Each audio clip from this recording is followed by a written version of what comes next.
Hello everyone, હું મેહુલ સરાફ સૌનું સ્વાગત કરું છું મારી ચેનલ ધ બ્રાઇટર્સમાં.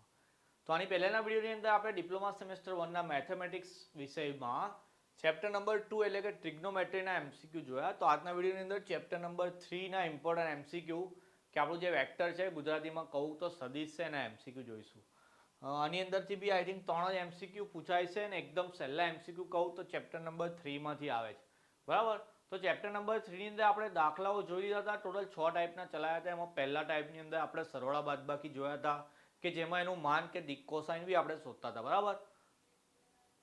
દિક કોસાઇન વાળી આઈ થિંક ટાઈપ 2 કીધી હતી. ઓકે, ચાલો. ટાઈપ નંબર 3ની અંદર ડોટ ગુણાકાર જોયા હતા, પછી ક્રોસ ગુણાકાર, બે સદિશ વચ્ચેનો ખૂણો, થયેલું કાર્ય શોધવાનું. તો એટલી જ વસ્તુ આખા ચેપ્ટરની અંદર છે. તો એ જ પ્રમાણેના એમસીક્યુ આવે છે. એમસીક્યુની અંદર કાં તો સદિશ આપેલો હોય એનું માન શોધવાનું, બે સદિશના સરવાળા બાદબાકી કરવા પૂછે, કાં તો પછી બે સદિશના ડોટ ગુણાકાર કરવા આપે. એનાથી વિશેષ એમસીક્યુ આવતા નથી. એક ટોપિક જે દાખલામાં નથી આવતો તે અત્યારે એમસીક્યુમાં હું તમને સમજાવી દઈશ, એમાંથી બી એમસીક્યુ આવે છે. ઓકે, ચાલો. બ્લેન્ક એટલા માટે જ રાખેલું છે. તો એમસીક્યુ કયા જે તમને નથી ખબર દાખલાઓ માટે એ કહી દઉં અત્યારે. તો એક તો વસ્તુ ડોટ ગુણાકાર માટેની છે. આમ તો ડોટ ગુણાકાર તમને આવડે જ છે, પણ ડોટ ગુણાકાર એમસીક્યુમાં બીજી રીતે પૂછાય તો એક વસ્તુ યાદ રાખવાની કે જો આઈનો તમે આઈ સાથે ડોટ ગુણાકાર કરો તો એનો જવાબ 1 આવે, બરાબર. આઈ ડોટ આઈ એટલે 1 થઈ જાય. તો સેમ વસ્તુ જે ડોટ જે માટે બી થશે અને કે ડોટ કે માટે બી થશે. એ બધાનો જવાબ કેટલો આવશે? 1. પણ ઓપોઝિટ હોય, માન લો કે આઈનો જે સાથે ડોટ ગુણાકાર હોય, જેનો કે સાથે હોય કે પછી કે નો આઈ સાથે હોય તો એ બધાનો જવાબ 0 આવે. કારણ બી કહી દઉં, આઈ ડોટ જે એનો મતલબ એક્સ અક્ષ ને વાય અક્ષ વચ્ચેનો ડોટ ગુણાકાર પૂછ્યો છે આપણે. તો એક્સ અને વાય બંને વચ્ચેનો ખૂણો 90 હોય, મતલબ કે બે અક્ષો પરસ્પર લંબ હોય. તો દાખલાઓમાં જોયું હતું કે બે વસ્તુ પરસ્પર લંબ હોય તો ડોટ ગુણાકાર કેટલો આવે? 0 આવે. ઓકે, ચલો. આ ડોટ ગુણાકારની વાત થઈ ગઈ. બીજી વાત કરી દઈએ ક્રોસ ગુણાકારની. ઓકે, ચાલો. ક્રોસ ગુણાકાર માટે એક વસ્તુ યાદ રાખવાની છે કે આ રીતનું એક સર્કલ હું ડ્રો કરું છું. આઈ જે અને અહીંયા કે લખું છું. ઓકે, એરા જે પાડ્યા છે એ દિશામાં જ લેવાના છે. શું છે આ વસ્તુ એ કહી દઉં. કેવું માનો કે આઈ નો જે સાથેનો ક્રોસ ગુણાકાર પૂછે તો આ લાઈનમાં આગળ જઈએ તો કયો જવાબ આવે? તો કે કે જવાબ આવે. સેમ વસ્તુ છે જેનો કે સાથે પૂછે એ જ દિશામાં છે, આપણે એરાની દિશામાં, તો એનો આઈ જવાબ આવે. અને કે નો આઈ સાથેનો ક્રોસ ગુણાકાર જો અગર પૂછે તો એનો જવાબ આવે જે. પણ ઓપોઝિટમાં લઈ જાય કે માન લો એરો આઈ થી જે બાજુનો છે પણ આપણને જે ક્રોસ આવે એવું પૂછી દીધું તો પછી એનો જવાબ કે ના આવે, માઇનસ કે આવે ભાઈ. પછી કે થી જે નો પૂછી નાખે. ઓકે, ચલો. કે થી જે માટે આવશે માઇનસ આઈ અને કે થી આઈ નહીં, આઈ થી કે એવું પૂછી નાખે તો એનો જવાબ બી શું આવશે? માઇનસ જે. તો આ બે વસ્તુ યાદ રાખવાની છે. એમસીક્યુ ની અંદર ખાલી આ રીતે જ પૂછે કે આઈ ક્રોસ જે બરાબર ખાલી જગ્યા, આઈ ડોટ જે બરાબર ખાલી જગ્યા, જે ડોટ જે બરાબર ખાલી જગ્યા. તો આ બે વસ્તુ જો આવડતી હશે તો તમારો એક એમસીક્યુ તમારો ક્લિયર થઈ જશે, બરાબર. આના આધારિત એમસીક્યુ નથી લખ્યા પણ આ વસ્તુ તમારે આવી રીતે લખી દેવાની. એનો મતલબ કે તમારો એમસીક્યુ તૈયાર થઈ ગયો. ઓકે, ચાલો. બીજી કઈ કઈ ટાઈપ છે એમસીક્યુ ની એ જોઈ લઈએ. તો પહેલા અહીંયા ડોટ ગુણાકાર વાળા લખેલા છે 3. તો ડોટ ગુણાકાર આપણને આવડે જ છે. આપણે એવું કીધું કે સદિશ સ્વરૂપે આપેલું હોય તો પહેલા એને યામ સ્વરૂપે ફેરવી લેવાનું ભાઈ. તો આને યામ સ્વરૂપે ફેરવે તો અહીંયા આઈ જોડે કશું નહીં એટલે 1 કહેવાય. જે જોડે 2 છે, કે વાળું પદ નથી એટલે 0 કહેવાશે. ડોટ ગુણાકાર કોની જોડે કરવાનો છે? તો કે 3 જે લખ્યું છે આઈ નથી ભાઈ, 0 લઈ લઈએ. જે જોડે 3 લેવાના, કે જોડે કશું નહીં એટલે 1. ડોટ ગુણાકાર એટલે પહેલાનો ગુણાકાર. ઓકે, બીજાનો ગુણાકાર વત્તા ત્રીજાનો ગુણાકાર, એ બી 0. 6 વત્તા 0 વત્તા 6 એટલે કેટલો જવાબ? 6, બરાબર. હું અત્યારે ગણાવું છું, એમાં ઓપ્શન નહીં લખ્યા, તમારા હોમવર્ક માટે છે, એમાં ઓપ્શન બી આપી દઈશ. ચાલો, આમાં બી ડોટ ગુણાકાર પૂછ્યા છે ભાઈ. સદિશ લખીએ પહેલા 2 1 -1 આવડી ગયું હશે. અહીંયા લખવાનું છે 1 -1 1. ચલો, પહેલાનો ગુણાકાર 2 થઈ જાય. પછી પ્લસ ચિહ્ન કર્યા પછી જોવાનું બીજા પદનો ગુણાકાર -1 થાય છે ભાઈ. પ્લસ ત્રીજાનો ગુણાકાર બી -1 થાય છે. તો આનો આન્સર આવી ગયો 0. ઓકે, ચાલો. એના પછીનો જોઈ લઈએ. તો ડાયરેક્ટ સદિશ સ્વરૂપે મતલબ યામ સ્વરૂપે આપ્યું છે. પહેલાનો ગુણાકાર 1, બીજા પદનો 0 વત્તા ત્રીજા પદનો -3. તો આન્સર આવે -2. જે લોકોને તકલીફ હોય સરવાળા બાદબાકી પ્લસ માઇનસમાં ભૂલ થતી હોય એ લોકોએ કેલ્સીનો ઉપયોગ કરવાનો, બરાબર.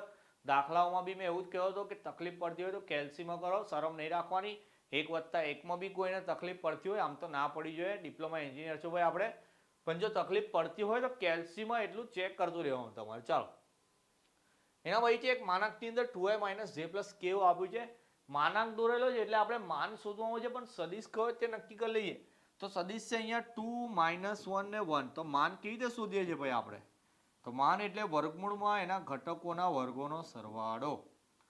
તો 2 નો વર્ગ 4 થઈ ગયો, 1 નો વર્ગ 1, 1 નો વર્ગ 1, તો આન્સર આવે વર્ગમૂળમાં 6. ભાઈ આ બધી જે કેલ્સી મતલબ રીત કરું છું મેં, રીત બતાવવાની નથી. તમે રફની અંદર મતલબ સપ્લીમાં છેલ્લા પેજ પર લખી દેવાનું રફ કામ, એની અંદર આ બધી વસ્તુ કરવાની, બરાબર. આપણને ખબર પડે એ રીતે ફટાફટ કરીને ચેક કરી લેવાનું કે કયો જવાબ આવે છે, એને પછી અહીંયા લખી દેવાનું, બરાબર. ચાલો એના પછી જોઈએ 5મો ક્વેશ્ચન. ઓકે, ચલો માનવાળો જ છે પણ અલગ રીતે આપે છે. એવું કે ભાઈ a bar = 1 - 2 1 છે, તો માનાંકમાં એ કેટલું થશે? તો આમાં આગળ એવી રીતે જ આપેલું હતું, પણ અહીંયા આવી રીતે લખ્યું, ડાયરેક્ટ સદિશ લખી દીધો તો માનની અંદર. તો માનવાળા MCQ 2 ટાઈપથી પૂછાય, તો આ બીજી ટાઈપ છે એની. ચલો કઈ નહીં, માન શોધવું છે ને તો શોધી નાખ્યું ભાઈ. માનાંકમાં એ બરાબર આવી રીતે 1 નો વર્ગ કરી દેવાનો 1, ઓકે સોરી, 2 નો વર્ગ કરી દો 4 વત્તા 1 નો વર્ગ 1, તો આનો આન્સર બી આવી ગયો વર્ગમૂળમાં 6, બરાબર. અહીંયાથી કિંમતોના વર્ગ ખાલી અંદર લખીને સરવાળો કરી દેવાનો વર્ગમૂળની અંદર. ચલો એના પછીનો જે MCQ છે a ને b આપેલા છે, a વત્તા b કરવા કહે છે, કરી દઈએ ભાઈ. સરવાળો તો આવડે છે આપણને, પહેલા a લખી દઈએ અહીંયા 1 - 1 2, b લખી દો અહીંયા 1 3 4. બંનેનો સરવાળો એટલે તો કે પહેલા ઘટકનો સરવાળો. ચલો 1 વત્તા 1 એટલે 2 થઈ જશે, પછી -1 વત્તા 3 બી 2 થઈ જશે ભાઈ, 4 વત્તા 2 થઈ જાય 6, તો આપણો જવાબ આવી ગયો 2 to 6. જો MCQ ની અંદર આવા ઓપ્શન આપેલા હોય તો ઠીક છે, 2 to 6 જવાબ આવી ગયો. ઓપ્શન આ રીતે ના હોય તો બીજી રીતે 2i + 2j + 6k એવું કહેવાય. આખું ચેપ્ટર શીખ્યા ભાઈ ખબર પડી જશે. જે લોકો ચેપ્ટર ના શીખ્યા હોય તો ભાઈ પહેલા ચેપ્ટર શીખી લો. MCQ 3 જ પૂછવાના છે, પણ ચેપ્ટર 3 માંથી દાખલા પૂછાશે 14 માર્કના, બરાબર. 3 માર્કના 2 ને 4 માર્કના 2, ટોટલ 6 ટાઈપ તૈયાર કરવાની. 6 ટાઈપના વિડીયો અપલોડેડ છે.